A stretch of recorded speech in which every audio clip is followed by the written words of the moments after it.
Which version of the Bible do you use? What for? Oh, we use it all. Oh, sorry. Well, there's so many different versions. That's right, yeah. But Is there a there's... specific one for Jehovah's Witnesses? Yeah, it's the New World Translation. Right. But they see the difference between...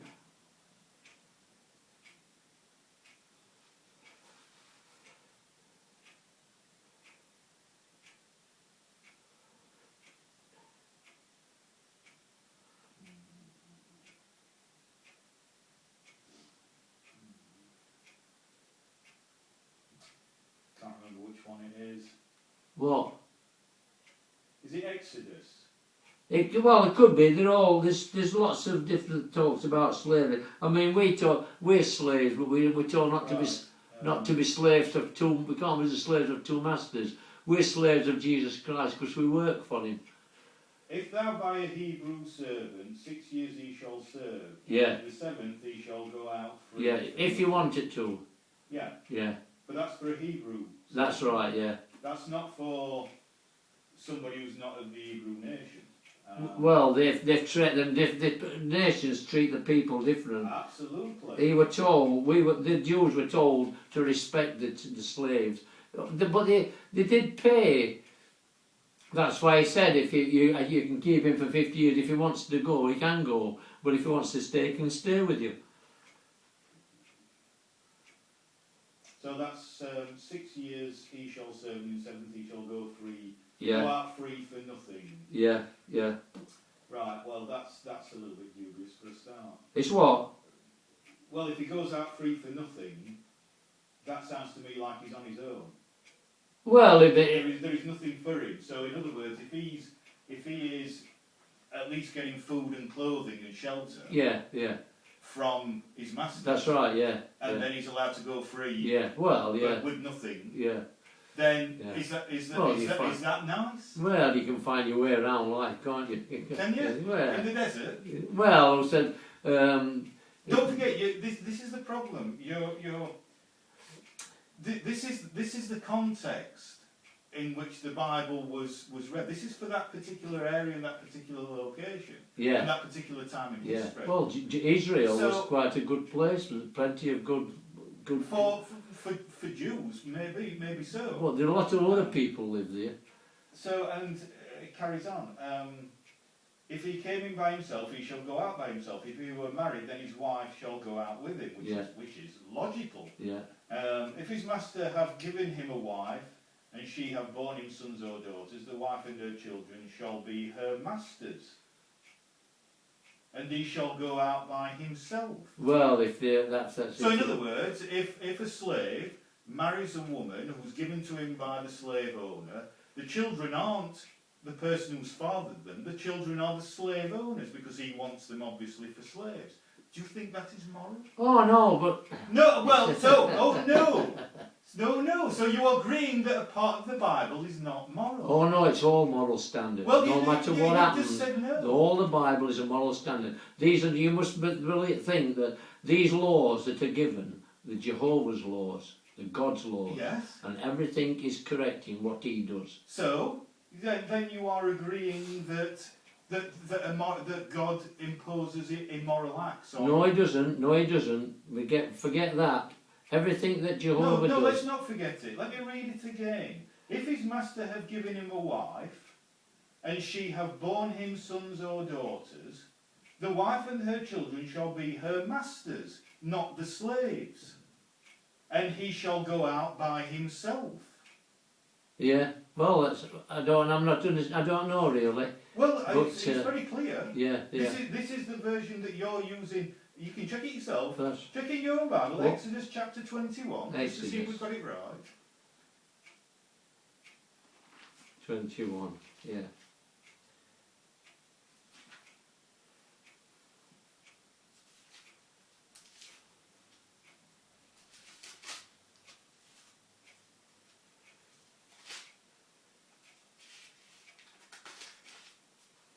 What number is it? Exodus chapter 21. Yeah. Just to make sure it says something similar. Yeah. Number 4. Verse 4. We're down to 4, verse 4. Well, yeah, chapter 21. I mean, I'm not used to looking at the Bible. You obviously are. Yeah, the wife and her children will become their master. See, And then we carry on down. Number 7. And if a man sell his daughter to be a maidservant. yeah, yes, that's right. So you are talking about selling your... So slaves are sold, right? Slaves are bought and sold. You're talking about selling your daughter to be a maidservant. That's right, yeah, that's right, it does, yeah. She shall not go out as the men servants do. Yeah, that's right, it does. Oops.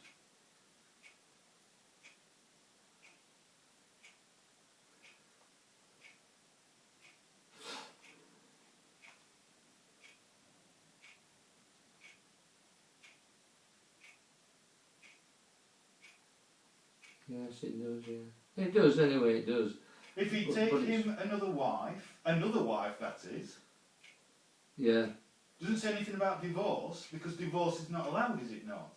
No, there is, the word This was divorce, a time of polygamy, don't forget. the word divorce is not in the Hebrew language. So, this is a time, obviously some wives will have died, Yeah, which that's is fair right. enough, Yeah, through whatever, yeah. but also it was a time of polygamy. Well, you might Do you think agree with so. polygamy? Eh? Do you agree with polygamy? More wives. Yeah, more than Well, one wife. in the Hebrew scriptures, some of it was allowed Absolutely. because of certain problems that were in the Hebrew nation. But when Jesus came to the earth, it was stopped. There's no, you don't have. So Jesus didn't agree with the Old Testament, even though he was a Jew. Yeah. He didn't agree with the Old Testament, despite him saying, "I have not come to overturn anything that happened before," or something similar. Again, I don't know exactly that. That's me paraphrasing.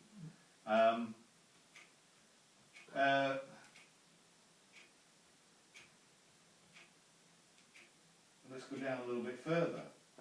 What we have to do with this, we have to understand the situation of the Jewish nation back then, Absolutely. at that time. Yeah. But because of the situation. But today... So what you're saying is that God didn't have the power to be able to sort out the problem. It could have done. What he decided to do instead is bring forward certain legislation, certain laws, impose certain laws. That's right, yeah. That were, whichever way you look at it, barbaric for somebody. They Well, were immoral for somebody. They caused people to carry out immoral action. Well, you might think that, but God isn't like that. But the situation of the Jewish nation back then was different when it is today, because all those things about marriage and having two wives, he allowed it to happen. But today, right, when Jesus... So let's go further down. So, if a man smite his servant, this is number 20, or his maid with a rod, and he die under his hand, he shall surely be punished. Yeah. Which sounds fair enough. Yeah, that's right. Number 21, notwithstanding, if he continue a day or two, or in other words, if after the beating with the rod, yeah, the person is obviously damaged and hurt and maybe unconscious, yeah, that's but right. recovers after a day or two, Yeah, that's right. he shall not be punished. Yeah, that's Or in right. other words, you can beat somebody Well, to yeah. within an inch of the life, which is where the term comes from, That's right, yeah. and not be punished for it. Yeah, well, it's as I said that the Jews back then, it's a bit awkward to understand, even for everybody. This is the problem. Let me just put this down, sorry. This is the problem. Because it's not awkward to understand, because when you read it in the context of the time that it was written for, it makes perfect sense. Yeah. What it doesn't make perfect sense is to claim that this is the unerring word of God. Because it contradicts itself so much. Yeah, well, you might think so, but look in the Bible, it is God's word. Now, he allowed all these things to happen, because otherwise he'd have to... Which one of the 10 Commandments does say, thou shalt not inflict violence on another person? You shall not kill. No, that's not the same. No, it doesn't say. It says you. No, precisely. Yeah, but we live by these laws, the Ten Commandments. That's all. Well, we no, we don't, because we have a higher sense of morality now. Oh, our okay. morality is now more superior. We understand that violence has an effect on people. Do we? Well, of course we There's do. violence all over the world. But precisely, exactly, there is. And it's an ongoing problem, and it has been. But there is plenty of evidence out there. I would advise you to read a book by Steven Pinker. No. Well, no doubt that there's some good information. On from looking over many years of all the information about how, on a global scale, and we're not saying that there is no violence in the world, there clearly is today, but on a global scale, that violence, over the past 300-400 years at least, has reduced considerably. Let's go with this. Even if you take the 20th century with World War I and World War II, the numbers of figures of people killed in those world wars, 100 million, is absolutely nothing compared to the 100 Years' Wars, the historical wars that lasted for decades, the civil wars that went on all around the world, etc. It's very difficult, unless you've actually looked at all the data, to have a decent understanding and perspective on how much violence has actually gone throughout the whole of history. And so you only by doing that will you be able to open your mind up to what effect violence has and the general on the general living conditions of certain populations in the world, and why therefore there are so many rules and laws and books similar to the Bible and the Quran on trying to implement a certain overarching set of principles on how we should live our lives to try and mitigate that somewhat.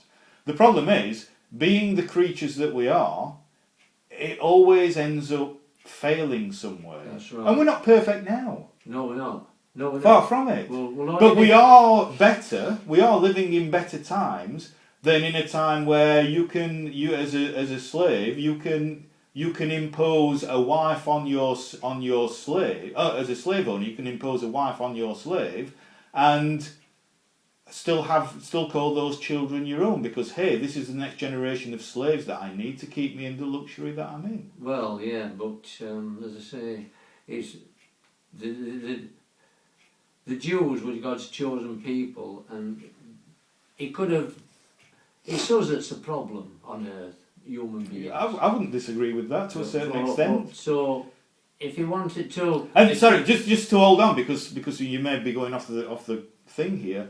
So what you have to think when you think, yes, we are a major problem, right? Yeah. Then you have to start thinking, what is the process? What can we do that is verifiable for everybody across the entire planet, regardless of their ideological position that they might stand politically, religiously, or whatever? What is the process that we can all follow, that we can all trust in, that will hopefully bring us to creating the best world that we can for the human race, for not just the human race, but for the entire planet. Yeah, well, this is what I say. Independent, that's not ideologically driven. We can't do it. We can. It's called. We do it in two ways. We do it with democracy, and we do it with democracy. Listen. For anybody, we do it through the democratic process, and we do it through a background of the scientific process, the scientific method. Science brought about through the Enlightenment and developed over many years, and that has brought us to where we are today, where we have more killing. I've already addressed that. Well, we don't. Where we have a higher standard of living than we ever had. We can do it better. Sorry? We can kill quicker, can't we? Well, absolutely. Precisely. Well, science has done well, but it hasn't brought man any lasting benefits. It hasn't. You don't think so? Well, we still die, Yes. no matter Yeah, what happens. right. And What was our average age? How long did we live to, say, 500 years ago? well, that's right. You might say that. And Well, no. I mean, you tell me. I mean, because I want to know. I want to know if you know. I mean, how long did we used to live 500 years ago on average? Well, Obviously, even so, I mean, my 100 years, my granny was 90 when she died. yeah, yeah, And most probably some yeah. My Some dad other was 86. Yeah. some other people were. But we're not going to live all that much longer because we only end up with Alzheimer's in the old people's homes. Yeah. So And what if we're talking about Alzheimer's? What's going to eventually be able to treat Alzheimer's? well, they may have something, but nevertheless we still die. Yes, precisely. But we'll want to live forever. Well, That's what, right, well, people. but this is the problem. What you want is not necessarily an issue. Well, it is. It's a big issue. No, for it's what people not. want. It's not. It's not. What you want doesn't change the way that the world actually is.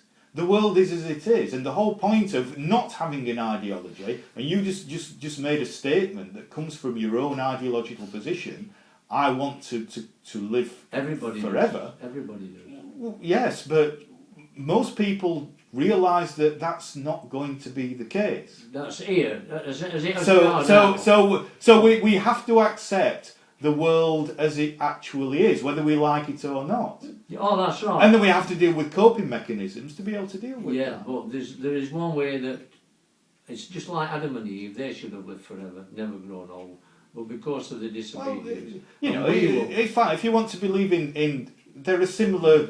There are all sorts of creation myths throughout the world. That's Not just the one. Bible. That's just one, and they're all pretty similar. They tend to talk about the first man and the first woman, and they tend to talk about some kind of temptation.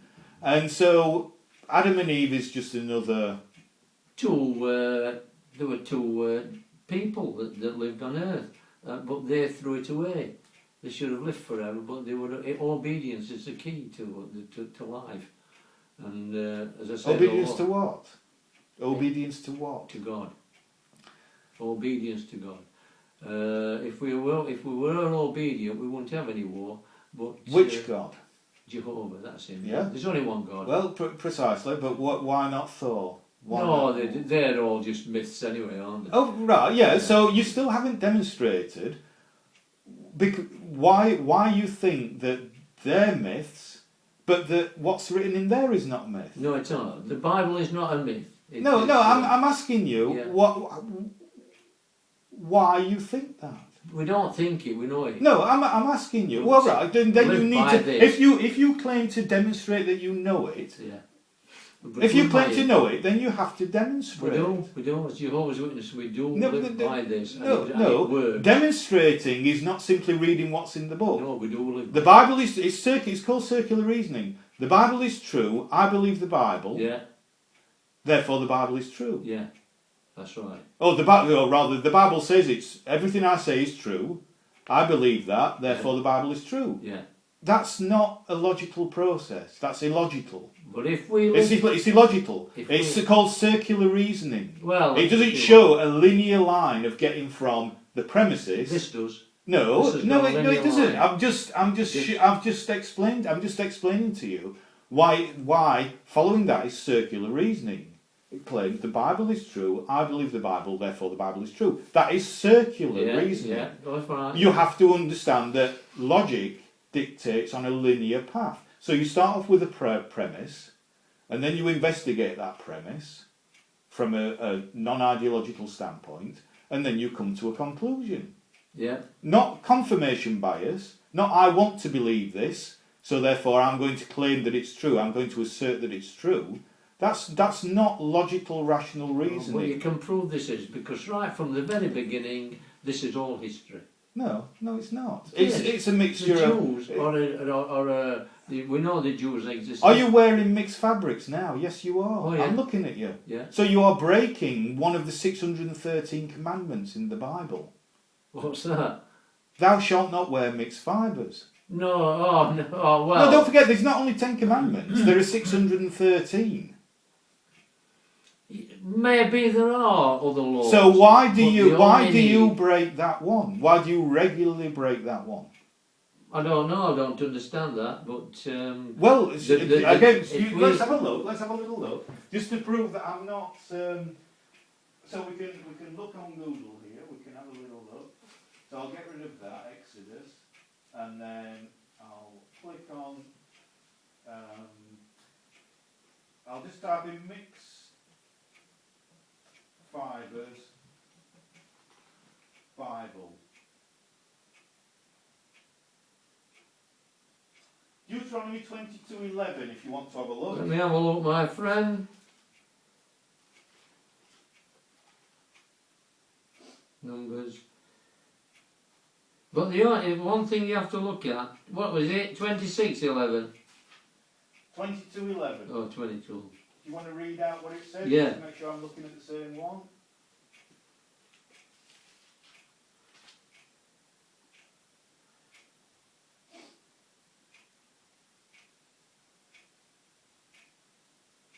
You should, well, it says you should make tassels for yourselves on the four extremities of your clothing, which you cover your okay? Oh no, you must not. But, yeah, but you've got to look at this. That well, it's God's law. yeah, it says you must not interpretation. wear mixed stuff of wool and linen together. Yeah, Now there must have been a reason for it, absolutely. but the law code was done away with. The law was done away with, so this doesn't apply to us now. Well, sorry, the Bible is you've stated. Yeah, that's right. Yeah, it's true. yeah, yeah. It's 100% true. It's That's the word right. of It God. is. Yes. But But you're saying these, that it's been done away with. no, now. no. The law code was done away with because we didn't need it. All these laws were done away with because we didn't need it. Then what's the point? Well, the point was to help the Jews come through life. Yeah, but I'm saying no. I'm going back to what you've claimed. Yeah, That's the unerring word of God. This is all true. that's I'm right. saying to you that there's a mixture of laws for the particular moment in time, Yeah, yeah, and fables and myths, yeah, and some a little bit of truth in there. yeah. And you're not saying that. You're saying it's all true. Oh, the Bible is all true. Absolutely, Precisely. absolutely. And therefore, I will if it's never the unerring say- word of God, Yeah, then you have to follow it all. Yeah. Otherwise, you are not. yeah. But the law. We don't need this. We didn't know. We don't need that anymore now. No, the only two precisely. laws. We don't need the Bible at all No, anymore. the only now. two laws that you need. You will love God and you will love your enemies as yourself. Right, so And let's get rid of the other 10 Commandments then. Yeah, we don't need them. Oh, right, we Because don't it's need written them on now. your heart. Because it's written on your heart now. Those laws are written on your heart. Yes, and Right. you have to demonstrate that. We do. 10,000 witnesses died in Germany during the Second World War. All they had to do was sign a declaration that they would give up their religion, and they didn't. And the same today. That's what we do as Jehovah's Witnesses. We will not go to war. Yeah, and that's I have no problem with that. Yes, That's fine. But But the problem other is, people don't. the problem is you time and again, and we can do this all day Yeah. possibly, but maybe I want some dinner in a bit. We can have a look at the Bible, Yeah. and we can pick out, and we can go through it. Numerous Oh, you can, quotes yeah, that we have now discarded yeah, yeah, because we don't need them. yeah. Because we understand a lot more now than what we did back then when But that was written. a lot of this stuff was for the Jews. Yeah, And precisely. It was not for So- us. It wasn't for us. yeah, It wasn't for us. It was absolutely. For So what's the point of it? the Jews. Because there was a point. Because No, the no. What's the point of it now? The point of it now is precisely it was written for the Jews. So you're No, a Jehovah's those Witness. laws You're were- a Christian. Yeah, that's right. So Christ brought Christianity out. so there is no point to it. Oh, there's every point. Yeah, there is. Never get that out of your mind. There's always a point to it. And to find out all these things, it is a big job. It is a big job. We have it done for us. I mean, if you want to invite me along to your Kingdom Hall Yeah. sometime, Yeah, and I'll bring along my phone, and we can all sit round and we can all go through the Bible, and we can all decide which bits should be got rid of, that we don't need anymore, that have been cast aside, and which bits we want to save, and then we'll look at the process by which we decide, or we've decided, which bits to save and which bits not to save. And because we're all sat round in a circle or in some room or somewhere, and there's however many of us there would be, 20, 30, 40, 50, I don't know, we come to the conclusion that through the democratic process, we have decided now what bits to reject and what bits to accept. We don't reject any. No, you're just contradicting yourself. No. We already reject. We reject Exodus. No, we don't reject it. And we've we rejected. Don't reject it. It was given to us to know what was happening back then. Yes. To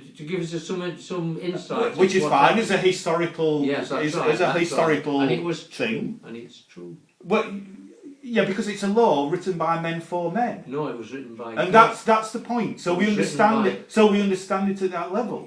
What I'm saying is now, as you're following the Bible now, if this was or those parts of it were written for them, but you're here now following that now, then what is the point? No, we're not. All that was. Well, you're not following that following now. Christ now. So right. So let's put that to one side and let's talk about Christ. Love one another, Jesus said. Right. The nations don't do that. Yes. But we do. Right.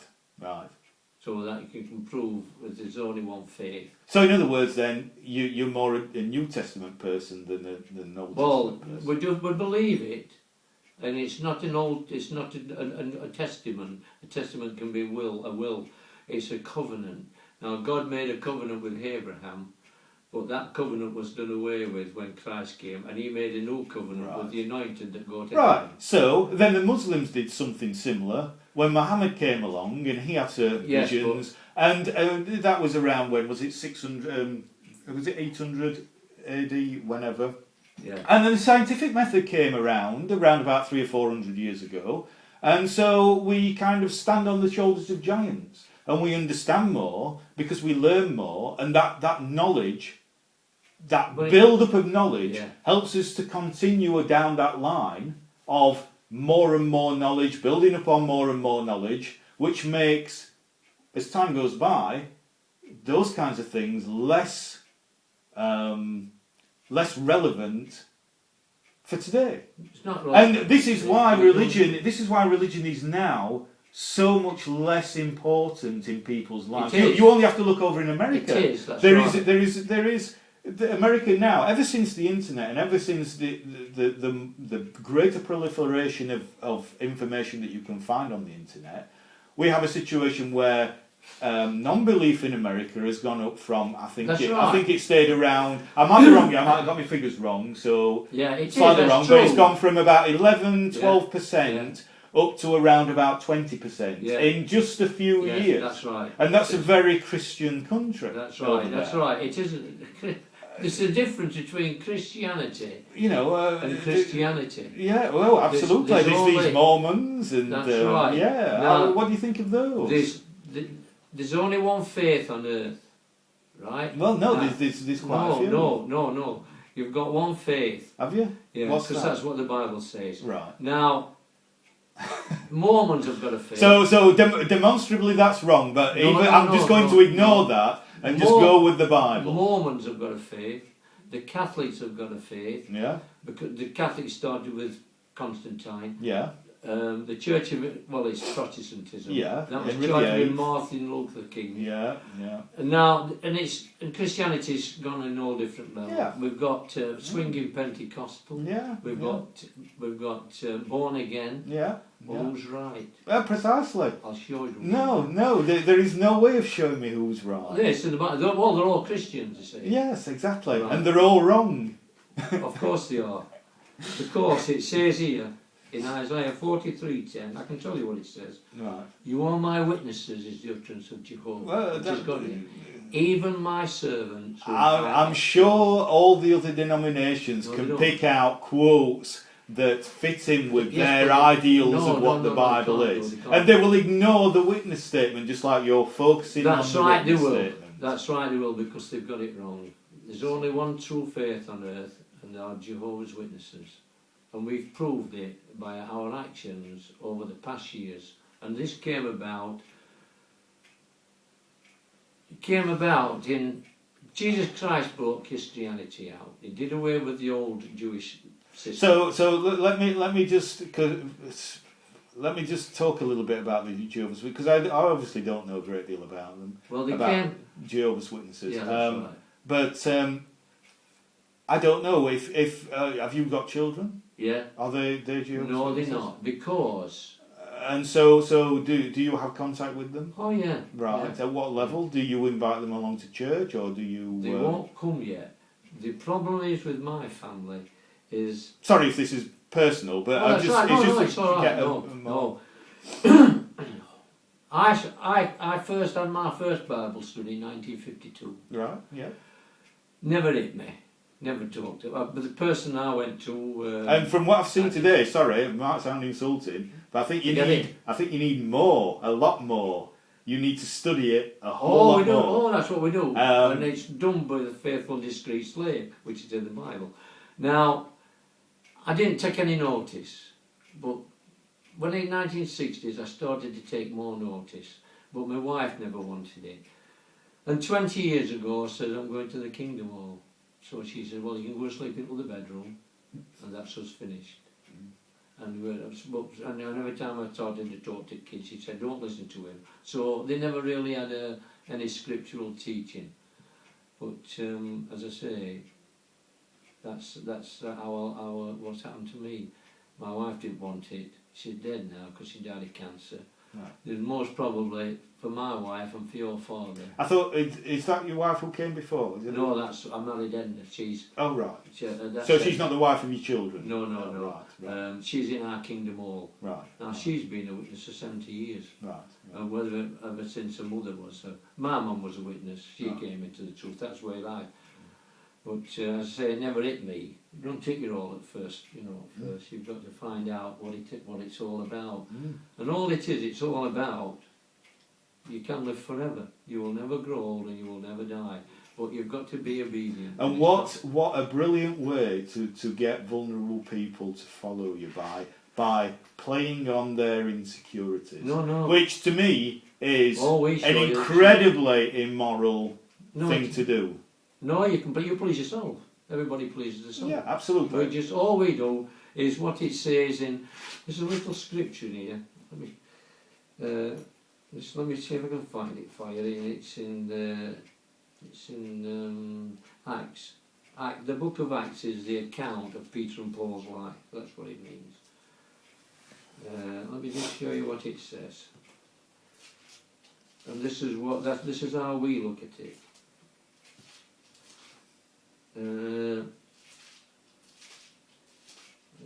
It's in the beginning of Acts, and it's all to do with an Ethiopian.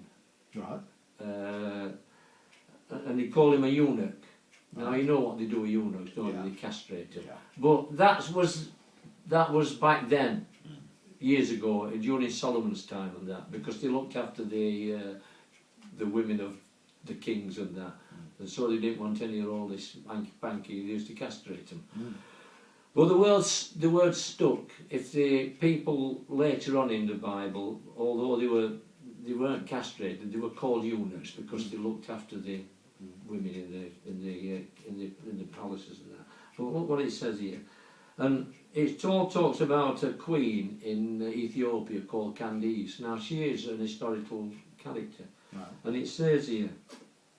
And the angel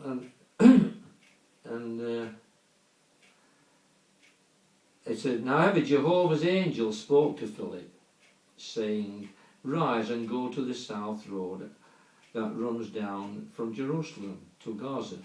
This is a desert road. With that he rose and went and looked, an Ethiopian eunuch, a man in power under Candace, queen of Ethiopians, who was over all her treasures. But he wasn't castrated, like he just take that name, or all her treasures. He had gone to Jerusalem to worship, and had gone to Jerusalem. But he was returning and was sitting in his chariot and reading aloud the prophet of Isaiah. So the Spirit said to Philip, approach and join him and talk to him.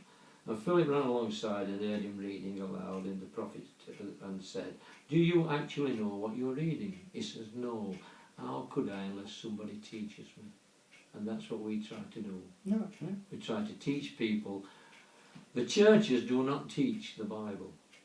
You go into church and the vicar will have some sort of sermon, whatever it is for that part of the year. And I have no problem with people studying the Bible, people being taught.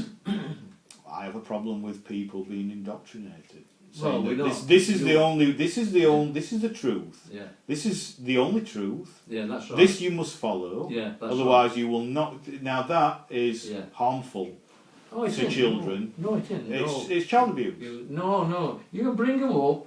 We've got many children in our congregation. It's child abuse because in a world whereby children need to experience as wide a range of ideas. Listen, let me finish. That's as wide a range of ideas and as wide a range of experience as possible, so that when they grow up, they can make an informed decision about what they want to do in life that is going to benefit them from their position, in life. Yes. Now, being indoctrinated into one line of thinking does not do that. It inhibits their life chances.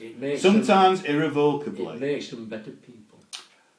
Well, that's debatable. You have to demonstrate that, and I would say that the jury's out on that, in the respect that yes, there are religious people of whatever denomination you want to point to that are very good, very worthy people. Most probably are. And there are plenty who don't follow any religion who are also very, very nice, good, and worthy people. Yeah.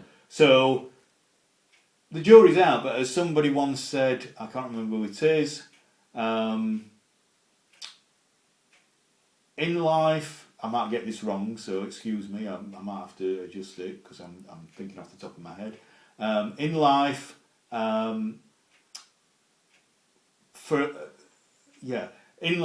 there are good people and there are bad people.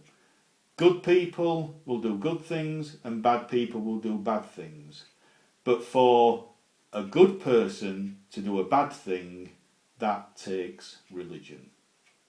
Is it? Well, maybe, I don't know. I think it was Stephen Weinberg, if you want to have a look at that quote up. Yeah. And you can see throughout history examples of not just religion, but politics or money or whatever can cause people to do, or can be a motivation for people to do horrendous acts. Yeah, but we don't do power, money, wealth, politics, religion. We won't do that. They're all intertwined. Yeah, but we won't do that. Well, as true Christians, we will not do that. We don't cheat. We don't steal. We don't lie. And plenty of other people who don't follow your belief also do that. Do they? I'm not sure about the don't lie thing. Well, it depends. It depends how you it depends how you describe lie or define lie. It's misrepresentation, bearing false witness. Which one of the commandments is it that you say we don't need anymore? Because 15 minutes ago you were saying we only need two other commandments, so we don't need the thou shalt not bear false witness. Because it is written on you, the 10 commandments are now written on your heart. And the only 2 commandments that will drive So in that case then, therefore that is a metaphorical way of saying that they are an innate part of us. They are intrinsic to our nature. Yes, they are. Which, if you look, as you say, if you read that poem again that talks about monkeys and about monkeys never cheat on the wives and look after the children and whatever, then clearly that intrinsic nature goes or precedes us as a species. No, we don't. No. Because you've just proved it there yourself. No. It's not to say no. You yourself have testified against your own belief. We do not lie. We do not cheat. Monkeys live by instinct. It says in that poem, but it didn't finish it all. It said a monkey won't put a a fence round a tree so people can't get at it and starve. We starve people. Well, no. Chimpanzees, which They live in tribes, Yes. they will protect territories Yes. from other chimpanzee tribes. So they will have their own territories. They will have their own trees where they have fruit and nuts and whatever, Yes. and maybe even some other smaller monkeys that they eat on occasionally when they require meat in the diet. Yeah. So we know that because we've watched them. We've been out. People have been out there and watched them for many years. That's right. And that's noted right. their behaviour. Yeah, that's right. So we understand that there is something intrinsic within them that enables them to follow a certain path, and there is something intrinsic within us that enables us to follow our particular path. And there is no need to add anything like God into the equation. Oh, there is. It's not, the only way that I can think that may have been useful, and there is a lot of historical justification for what I'm about to say. I think is that if we go back to Christ or pre 2,000 years ago, and even longer than that, and not just in the Middle East, but everywhere around the world, you had various tribes that would be warring continually. Sources are scarce. Water, food, shelter, they are scarce. And if your land that you own is suddenly become a drought area, and there's no water, there's no food, there's no shelter, you have to survive. You're going to go into next door's land and try and take control of that. No, if there is plenty there. Yeah. So hence you have these wars of various tribes coming together.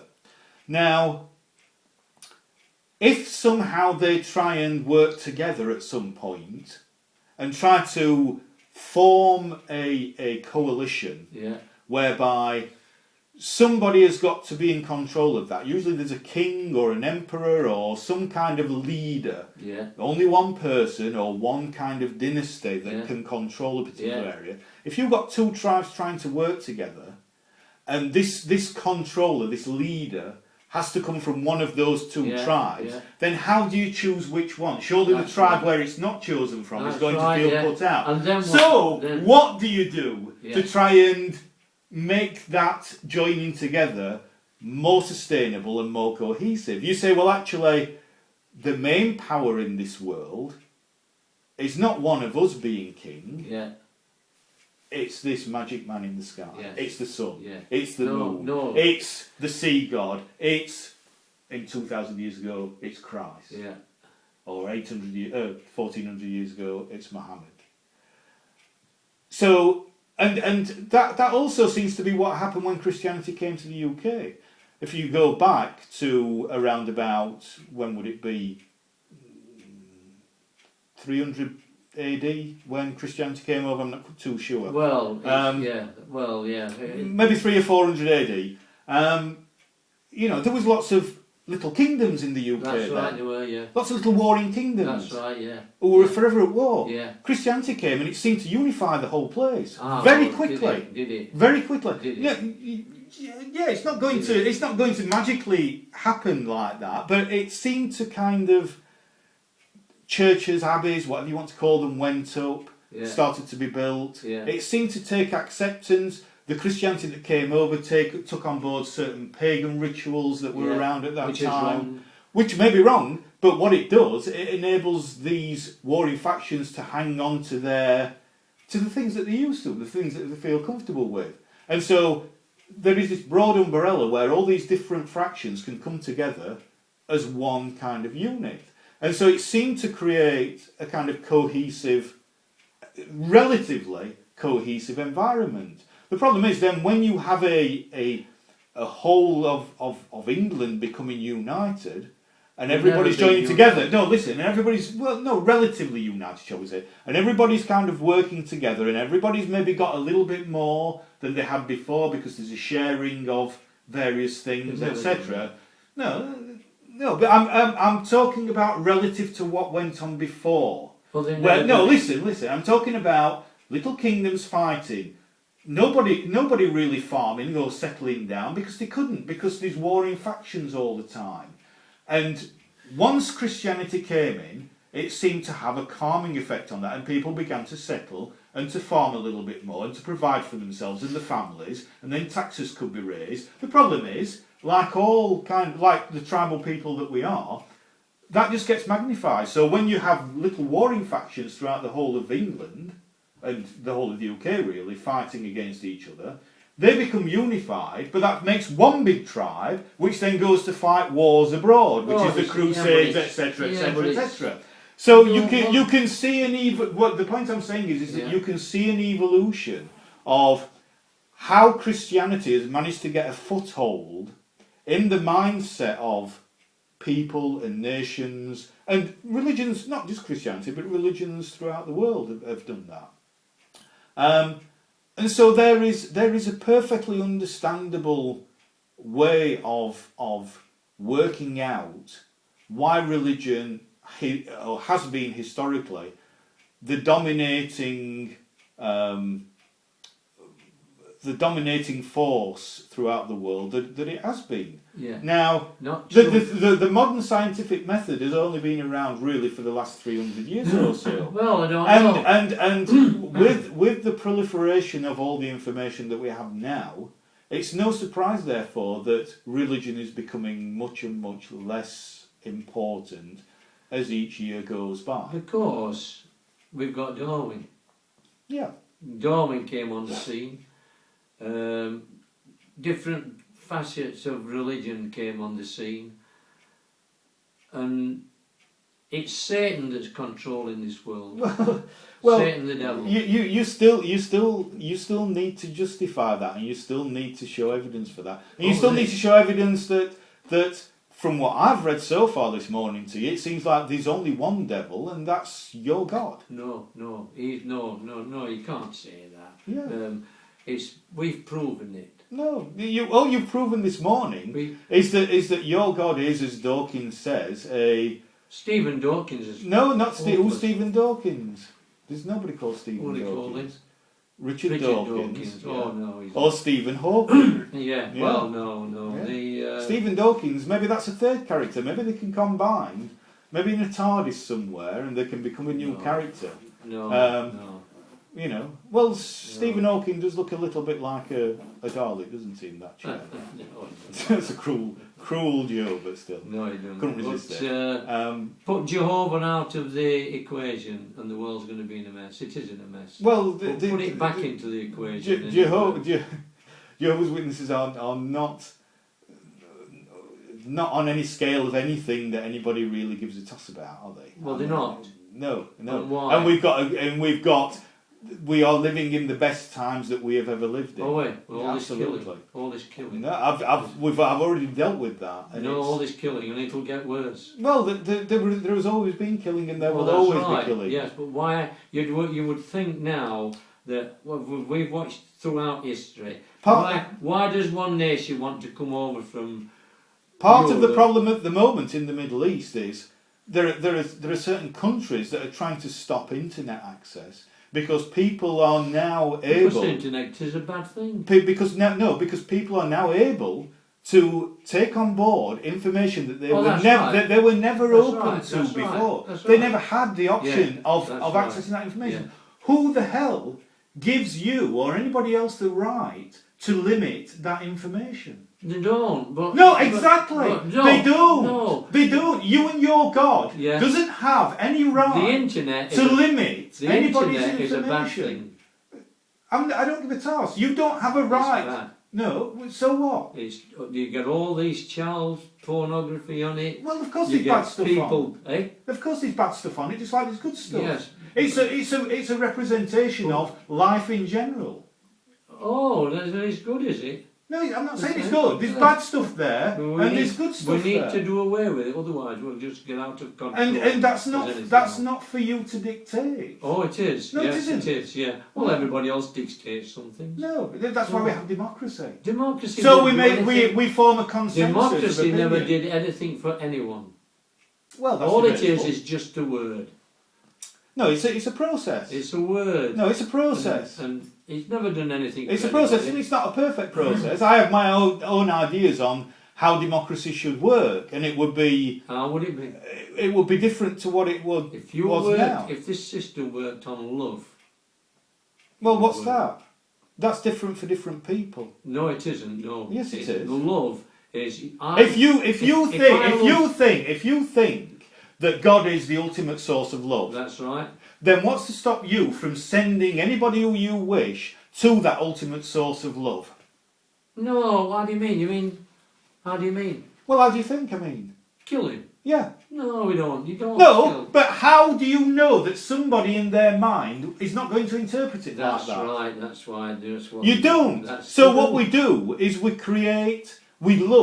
find empirical evidence to come to a conclusion about how we can make judgments on people's mental state to try and reduce the chance of people being misled down a line that is not of benefit to their well-being.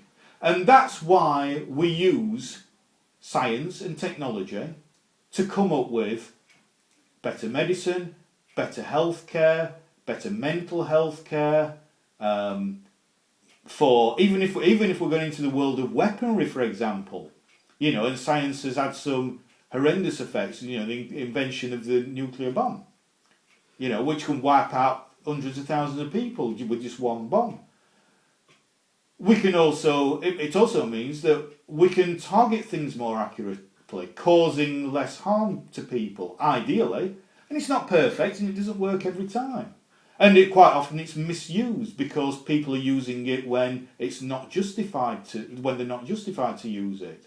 And that's why people get angry or start demonstrating or maybe even start writing or whatever. Don't get angry.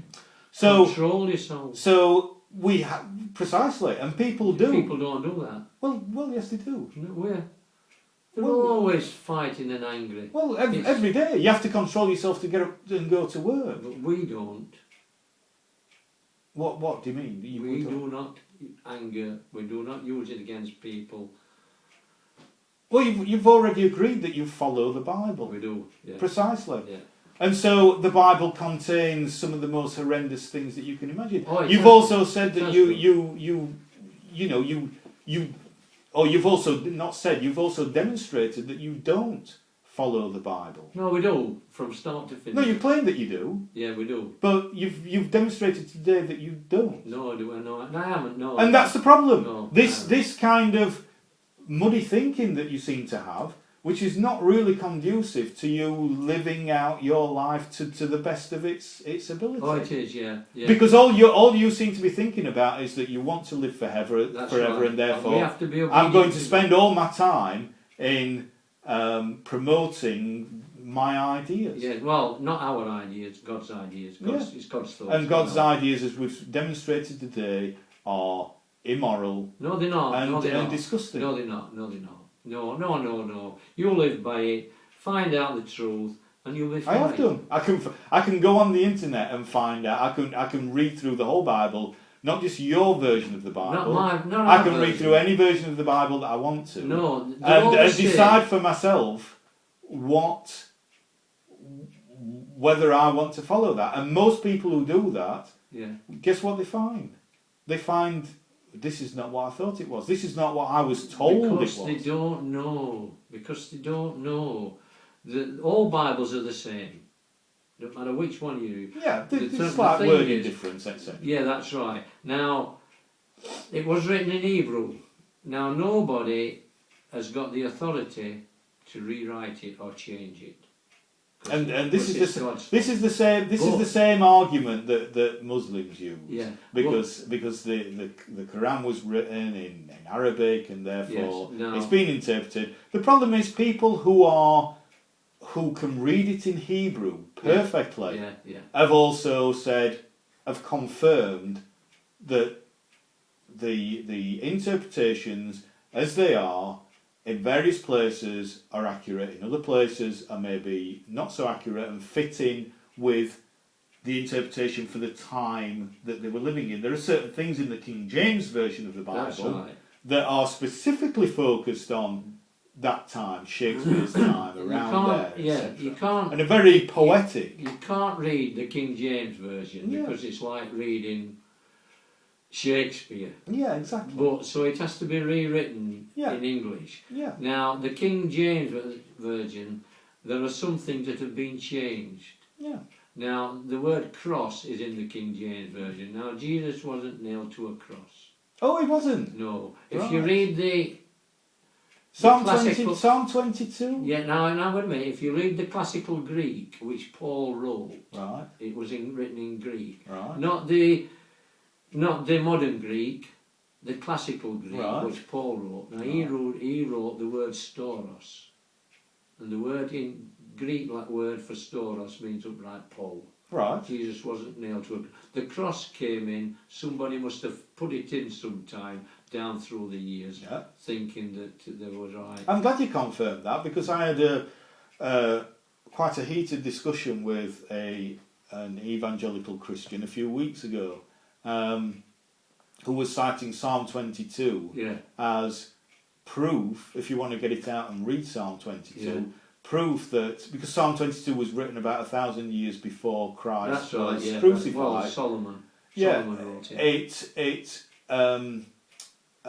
It foretold the crucifixion of Christ, and there was no way that he could have known that. And of course, that's right. It's completely fallacious, because one, it was Christ prophecy. would have known about Psalm 22. Yeah, it's a prophecy. But it's a self-fulfilling prophecy, because Christ would have known about Psalm 22. That's right. Yeah. So when he was eventually crucified, whether it was on a cross or a pole, doesn't really matter. That's right. When he was crucified, he would have realised that if he's going to be seen as God incarnate, He wasn't God. No, well, it was two separate beings. Yeah, so again, this transubstantiation thing, again, we're not going to go down that route. But if he wanted to be seen as divine, shall we say, then well, we don't know. So if so, then he would need to quote certain things from Psalm 22 while he was on the cross, and of course, what the person who I discussed it with also failed to realise is that crucifixion in its basic form had been practiced 3,000 years before Christ by the Babylonians. That's right. So it's something that even though the Romans kind of, shall we say, perfected it a little bit or did it slightly differently, they took certain things that they understood from other cultures that they dominated and used those to great effect. And crucifixion being one of them, obviously. It's not crucifixion, it's impaled. Yeah, it's impaled. Crucifixion is and in Genesis, I believe, I think it's 40, also talks about being impaled, not impaled, I think it's called hanging on a post. Yeah. Now, the person that I was talking to said, well, that could be hanging. I said, no, hanging, it would say impaled on a tree. And he said, no, he was trying to make the argument that sounds like hanging. I said, no, hanging would say, hanging would basically say hanging from a tree. It would say, or swinging from a tree or whatever. This was definitely being impaled on a tree. Yeah. So it's an early form of crucifixion in Genesis. I think it's Genesis 40. In Acts, it says. I forgot which. It's Acts chapter 15, and it says somebody's talking about Christ, and it says, "Whom they slew and hung to a tree." So he must have been nailed like that, sort of thing, and not like that, because you couldn't get anybody on a tree like that. So he was nailed up like that. But I say, the word crucifixion, it's not crucifixion; it's impaled. The cross comes from. There is archaeological evidence where they have dug up bodies, maybe you want to research this, where they've dug up bodies and they have found nails. There's two bones there. That's right. I think it's the ulnus and the radius. And they found the wrist. Yeah, That's just where the wrist is. That's where Jesus was. And they found nails of the time. Yeah, that's right. They can date them. Actually, between those two bones. That's right, because it's a stronger. Yeah. So if it's in there, it pulls it's out. weak, that's right. So that type of crucifixion did actually occur. That's right. Now, whether Christ was crucified like that or not. He was, yes. Oh, right, you just said he wasn't. No, he wasn't nailed to a cross, Right. but he was. That's where the nails. So you think it was like that up above his right, head? yeah, Right, yeah. right. Yeah, Okay. well, that's where they would have been, and not in there, because that's weak, too Right. weak. So what That's about what- St. Paul when he was crucified? Paul wasn't crucified. He, Was it St. Paul might have got sort of... he had his head chopped off in Rome, Paul. Right. Peter, I think Peter then? might have been. Right, so Might have been, yeah, but he was in Peter... Babylon. Right, so he was crucified how? Same way, I suppose. Well, But, no, if it's Peter I'm thinking of, he Yeah. was crucified upside down. No, it wasn't. No. Or was it who was that- crucified upside down? That's right. That's the way that the Catholics say. Right. Because he says, "Well, what's the word? I'm not. What's the word? He's not worthy enough to be That's crucified right. in... But that's in- not true. Right, No, so... that's not true. So It's how do you just know out it's not true? Because it's been changed. from How the do you old- know it's been the old changed? original language Right. from Hebrew to what the. But wasn't what St. the- Peter, again, I don't know my history, so Yeah. you'll have to... Wasn't St. Peter kind of the founder of the Catholic No, Church? no. That's what the Pope says. Right. They say So who was St. the Peter word- then? Oh, What Peter effect? was- What effect did he have on Christianity in the world? Oh, a great effect. Right. Because In what way? He denied Christ. He says, if you read the scriptures, he says, "You're one of them who were Christ." He says, "No, I wasn't there. He denied him 3 times. Yeah. But the Pope says that they are descendants from Peter. Yeah. The Pope. They Yeah. say he was the first Right. Pope. That's not Right. true. He wasn't the first Pope. Right. He wasn't in Rome. He was in Babylon. Oh, right. If you read the scriptures, he was in Babylon. Paul was in Rome. He had his Right. head chopped off. Right. And Peter most probably died in Babylon. His letters, what he wrote, would come from Babylon because he talked about the Babylonians. Right. Because there was a big Jewish. So what you're saying then is that I don't know how many Catholics there are in the world, but there, No, there well, a lot. yeah, there's A a lot. lot in there. But There's they say over that- a billion. they But say- they're all deluded. They're all wrong. They are. deluded. Yeah, Because- I would agree with you. Yeah. Because they're not reading the scriptures. Yeah. They're letting the Pope tell them what to do. And precisely. Now the Pope always dresses in white. Now he is not a descendant from Peter. No, I And know. the Catholic It- Church. It wouldn't matter if he was, as far as I'm No, concerned. well, it but was the still. Catholic Church that put us in prison when Adolf was alive. Yeah, Because Yeah. they said to Adolf, the Pope, yeah. "I want you to get rid of these Jehovah's Yeah, Witnesses." it's convenient for them. And Adolf said, So you know, again, we're human beings. We're not perfect, and well, that's and right. religion again proves my point. Stephen Weinberg, for a good man to do bad things takes religion. That statement.